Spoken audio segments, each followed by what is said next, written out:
menganggap baik diri, menganggap bersih diri, dan takjub dengan diri, itu merupakan sumber segala maksiat dan sumber sekalian sifat-sifat yang tercela. Alhamdulillahilladzi qala wa nafsi wa ma sawwaha fa alhamaha fujuraha wa taqwaha qad aflaha man zakkaha wa qad khaba man dassaha.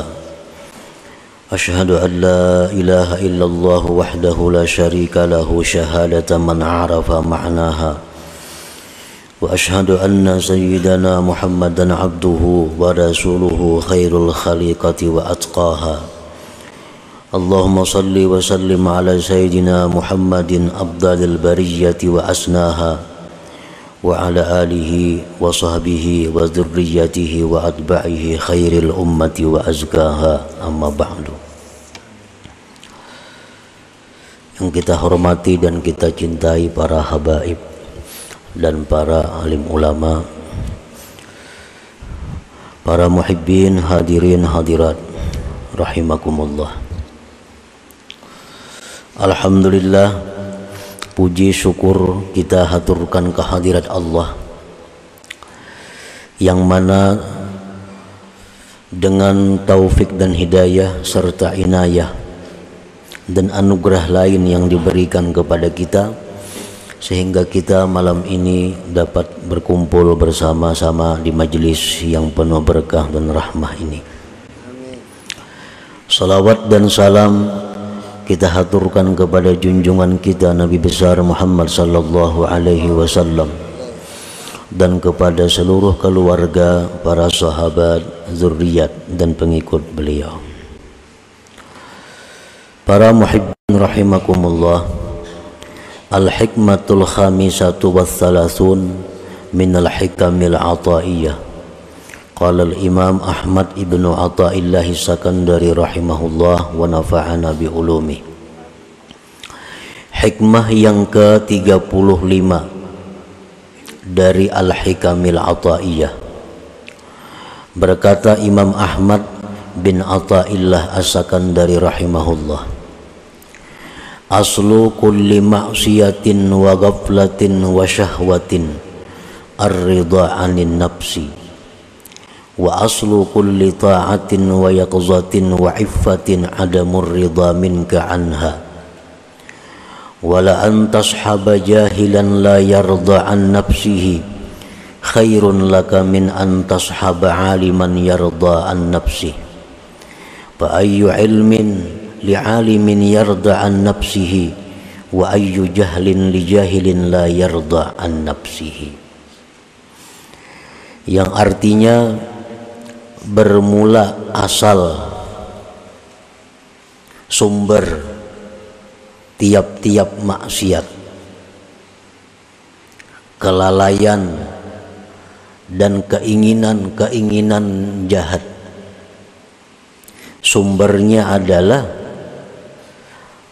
ridha daripada diri, senang daripada diri. Dan bermula asal sumber tiap-tiap taat dan bangun, jaga serta iffah, ketiadaan ridha engkau daripada diri.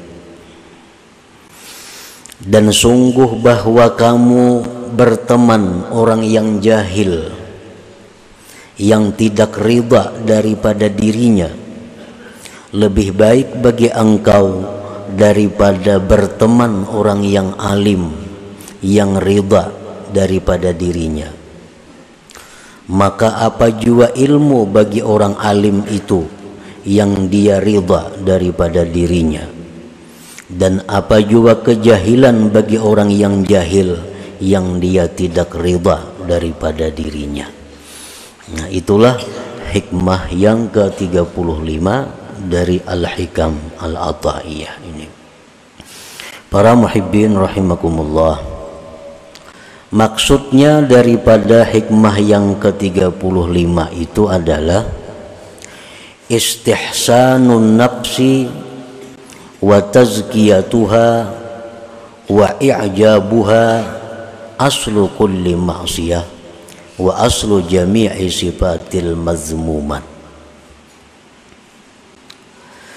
Bermula menganggap baik diri, menganggap baik diri,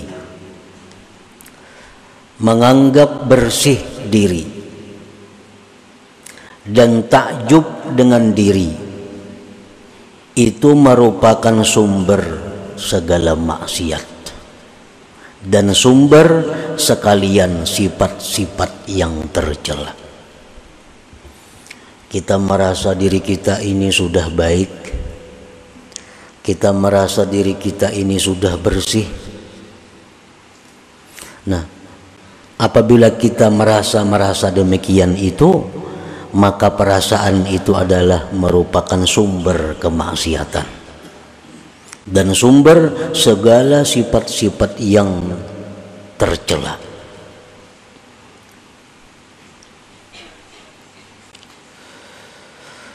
Faman istahsanaha wa zakkaha wa a'jabaha istaulat alaihi al-ghaflah wa man istaulat alaihi al-ghaflah ghalabathu syahwah wa man ghalabat alaihi syahwah waqa'a fil ma'asi. Barang siapa yang merasa sudah baik dirinya, merasa dirinya sudah bersih, maka berkuasalah atasnya kelalaian, kelingahan. Orang kalau sudah merasa dirinya baik, sudah merasa dirinya itu bersih, sudah merasa dirinya ini kada ada lagi penyakit, maka dia akan lalai daripada mengawasi dirinya.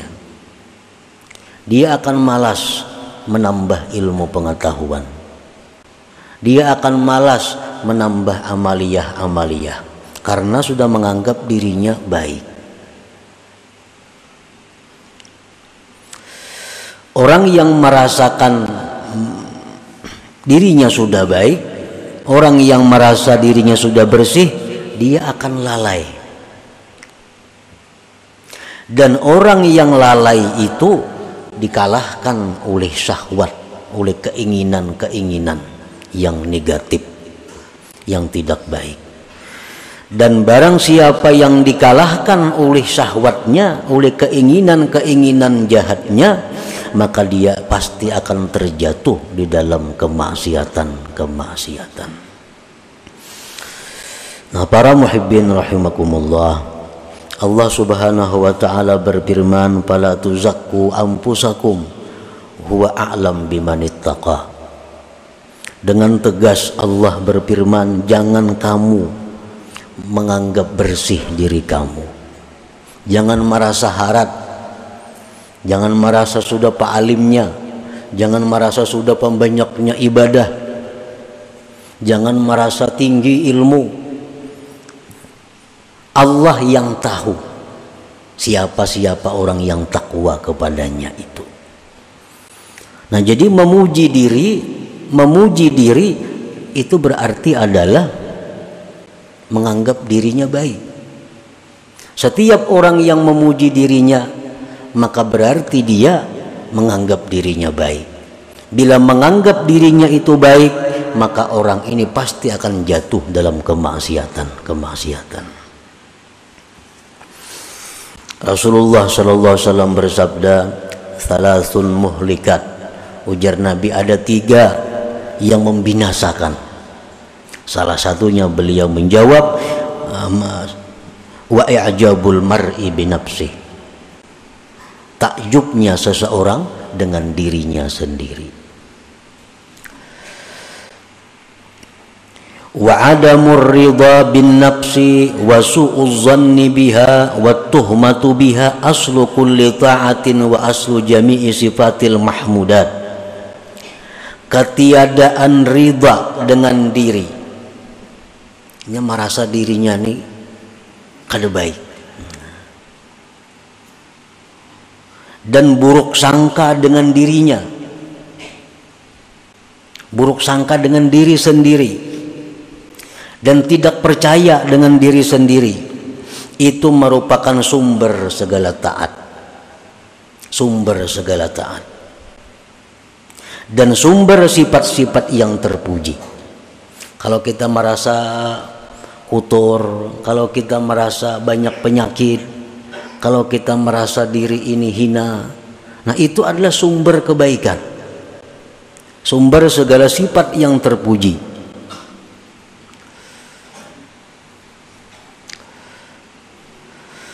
Faman istaqbahaha wa asa'adh-dhanna biha wattahama biha intabaha wa tayaqqaza wa tatabba'a uyubaha wa raqabaha. Barang siapa yang merasa dirinya itu jahat dan dia berburuk sangka dengan dirinya dan dia tidak percaya dengan dirinya, maka dia akan bangun, dia akan jaga, dan dia akan mencari penyakit-penyakit dirinya dan akan mengawasi dirinya. Dan itu adalah sumber segala ketaatan. Nah, para muhibbin rahimakumullah, jadi artinya bahwa kita ini disuruh memandang diri ini kotor, disuruh memandang diri kita ini banyak punya penyakit-penyakit rohani, dan memang banyak punya penyakit. Memang kita banyak punya penyakit-penyakit yang mesti diobati, yang mesti diawasi.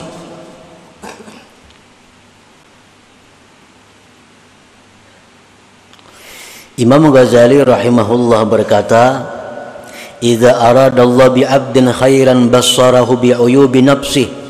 Apabila Allah menghendaki seorang hamba itu menjadi seseorang yang baik, Allah perlihatkan penyakit-penyakit dirinya. Penyakit kita, penyakit diri kita. Pertama, misalnya tulul amal. Artinya tulul amal itu kita merasa bahwa kita ini hidup lebih lama lagi. Kita menyangka bahwa minggu depan kita masih hidup. Kita menyangka diri kita ini bulan depan masih hidup. Kita menyangka bahkan tahun depan masih hidup. Nah, ini adalah penyakit. Bila kita merasa bahwa kita ini bulan depan, minggu depan masih hidup, berarti itu penyakit diri kita. Penyakit. Dan penyakit ini merupakan penyakit dalam yang berakibat macam-macam.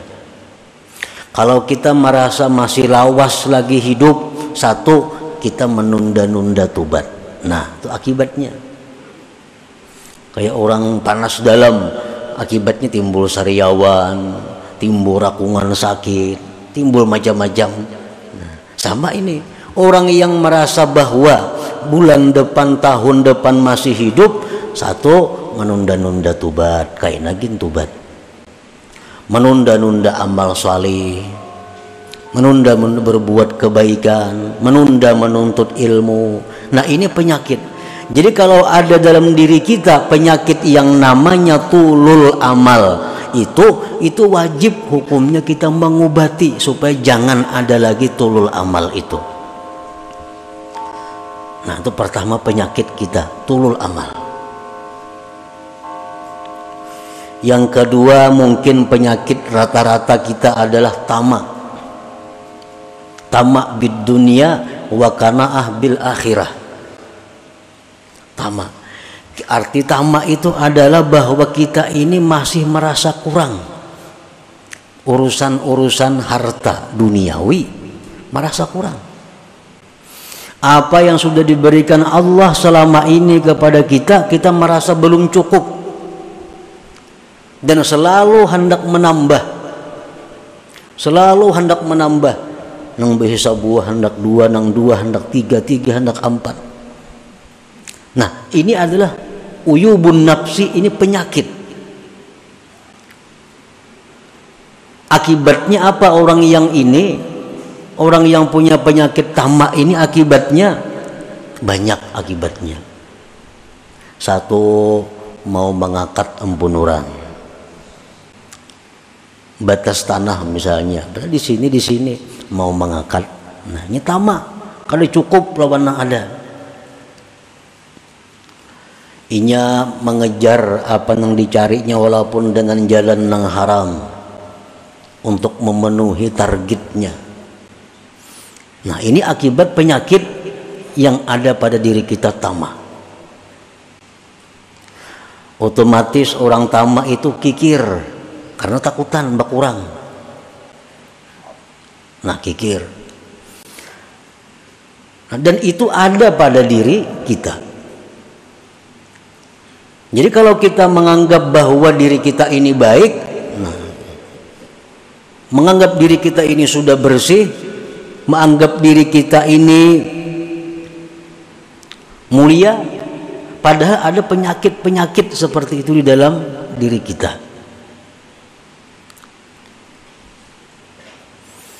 Penyakit yang ada dalam diri kita lagi ada ria, itu sudah ada ria. Beramal, beribadah itu bukan karena Allah.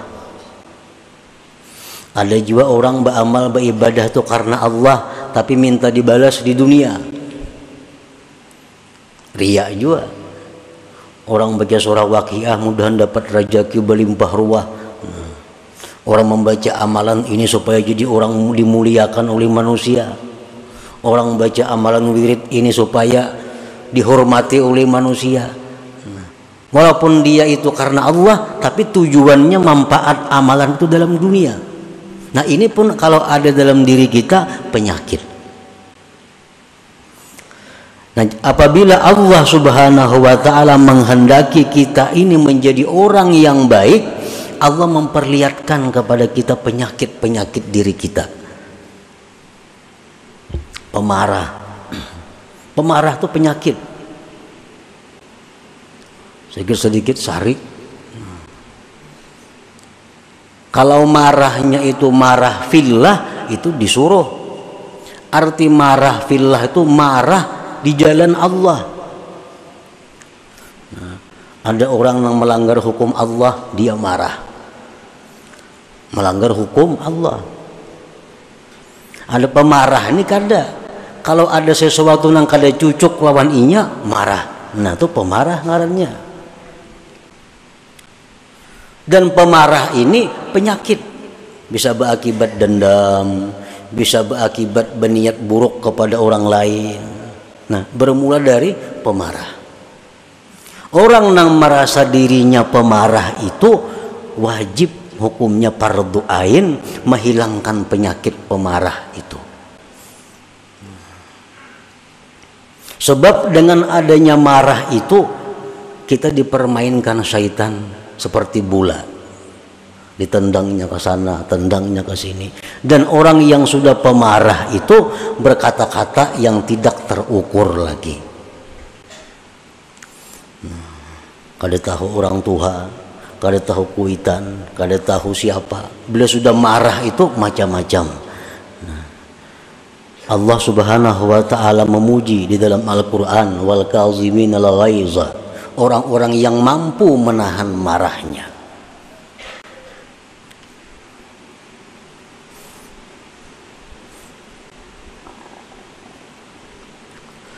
Nah, para muhibbin rahimakumullah, ada sombong dalam diri kita. Nah, semua itu penyakit, tetapi penyakit ini selama kita masih hidup, nah, belum kelihatan, belum terasa. Begitu kita mati, maka penyakit ini akan menjadi serigala, menjadi kala, menjadi ular yang menggigit kita. Nah, penyakit itu.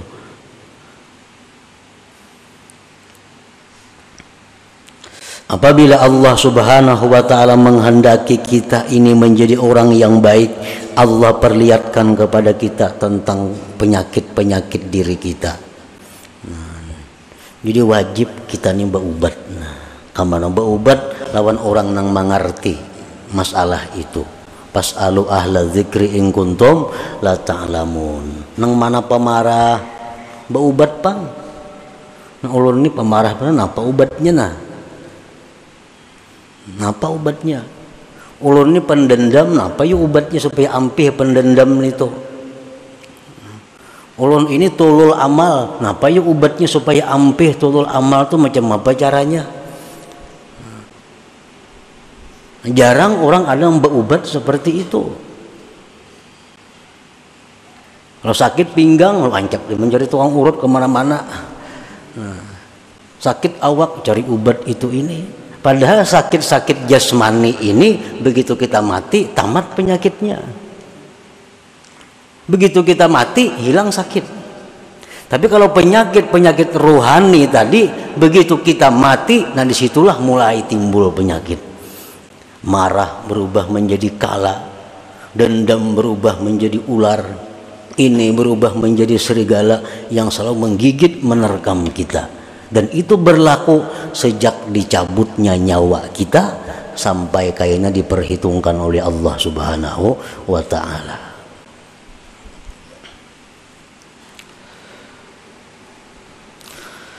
Para muhibbin rahimakumullah. Qala Abu Habsin radhiyallahu anhu mundu arba'ina sanatan i'tikadi fi nafsi anna Allah yanzuru ilayya nadhara sukhti. Ujar Abu Hafs radhiyallahu anhu berkata, sejak 40 tahun aku ini berkeyakinan dalam diriku bahwa Allah itu marah kepadaku. Padahal ini orang wali, Abu Habsin radhiyallahu anhu. Ujar Sidin, sejak 40 tahun yang lalu aku tuh berkeyakinan dalam hatiku ini Allah tuh selalu marah kepadaku.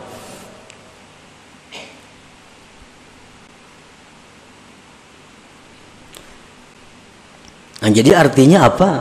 Bahwa beliau ini memandang bahwa diri Sidin itu kotor, diri Sidin itu penuh dengan penyakit-penyakit sehingga Allah marah. Qala Junaid al-Baghdadi radhiyallahu anhu, la taskun ila nafsik wa indamat ta'atu halaka fi ta'ati rabbik. Ujar Imam Junaid al-Baghdadi, kamu jangan merasa tentram dengan diri engkau sekalipun selamanya diri engkau itu taat bagi engkau untuk taat kepada Allah. Padahal diri kita ini selama ini hakun tarus taat kepada Allah, hakun tarus nuntut ilmu, diri kita hakun tarus beramal, diri kita ini hakun tarus berbuat baik. Walaupun demikian jangan kamu merasa tentram dengan diri itu, karena satu saat diri ini bisa berubah menjadi yang jahat.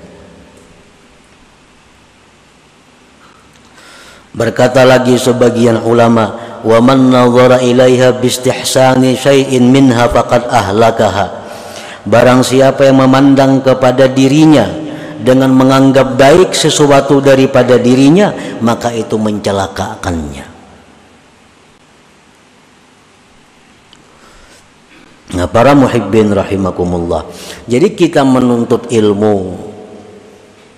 kita membaca ilmu, mendengar ilmu, itu merupakan tanda dari sekian banyak tanda yang menunjukkan bahwa kita ini adalah orang yang tidak baik. Kita orang yang tidak baik. Jakanya kita merasa diri kita baik, kita sudah menuntut ilmu lagi. Nah, kita menuntut ilmu ini tandanya bahwa Allah masih menghendaki kita ini orang baik. Kita menuntut ilmu itu adalah tanda bahwa Allah menghendaki kita menjadi orang yang baik. Nah, bila kita sudah malas menuntut ilmu, kita malas sudah mencari kesalahan diri, nah ini alamat bahwa Allah sudah meninggalkan kita. Allah sudah berpaling daripada kita, dan itu tanda kebinasaan kita. Nah, para muhibbin rahimakumullah, fasuhbatu man lam yarda bi nafsihi walau kana jahila khairun laka wa anfa min suhbati man yarda bi nafsihi walau kana alima. Bersahabat bakawan lawan orang nang menganggap dirinya hina. Kita bersahabat lawan orang nang menganggap dirinya banyak penyakit. Kita bersahabat lawan orang nang merasa dirinya kotor. Walaupun dia jahil orangnya, lebih baik bersahabat dengan itu daripada kita bersahabat orang yang merasa dirinya selamat, merasa dirinya baik, merasa dirinya terpuji, walaupun dia adalah orang yang alim. Ini ada orang kada alim, tapi ini merasa dirinya tuh kotor, merasa dirinya itu kada baik, merasa diri itu jauh daripada rahmat Tuhan. Padahal orangnya kada berilmu kada. Nah, baik itu kita kawani, kita temani, daripada orang yang merasa dirinya ini bersih, yang memuji-muji dirinya, berkisah keistimewaan dirinya, walaupun dia aliman, walaupun dia alim. Nah, itu maksudnya tadi, la'an tashaba jahilan la yarda an nafsi khairun laka min an tashaba aliman yarda an nafsi. Nah, para muhibbin rahimakumullah, jadi kesimpulan yang ada di dalam hikmah ke-35 ini, hendaknya kita adalah mencari penyakit-penyakit rohani kita. Nah, kita cari diri kita ini apa kelemahannya. Mungkin ada tama, ada sombongnya, ada riyaknya, ada bakhilnya, ada dendamnya, ada. Nah, kita cari kesalahan diri kita. Nah, imbah itu hanya kita berusaha mengobatinya. Takunakan. Nah, ulun ini adakah ini penyakit? Nah, apa yang bagus amalannya supaya penyakit itu hilang? Pemantang-pemantangnya apa? Karena setiap obat itu pasti 3 hal. Pertama ilmu, yang kedua keadaan, yang ketiga amal. Itu obat setiap penyakit. Ilmu, yang kedua keadaan, yang ketiga adalah amaliyah. Nah, jadi kalau kita selalu ria, apa ilmunya supaya jangan ria? Kayak apa keadaannya supaya jangan ria? Apa amalannya supaya jangan ria? Nah, setiap penyakit pasti diobati dengan 3 perkara itu. Nah, para muhibbin rahimakumullah, selanjutnya hikmah yang ke-36. Ila hadratin Nabi sallallahu alaihi wasallam, al-Fatihah. A'udzubillahi minasyaitonir rajim. Bismillahirrahmanirrahim.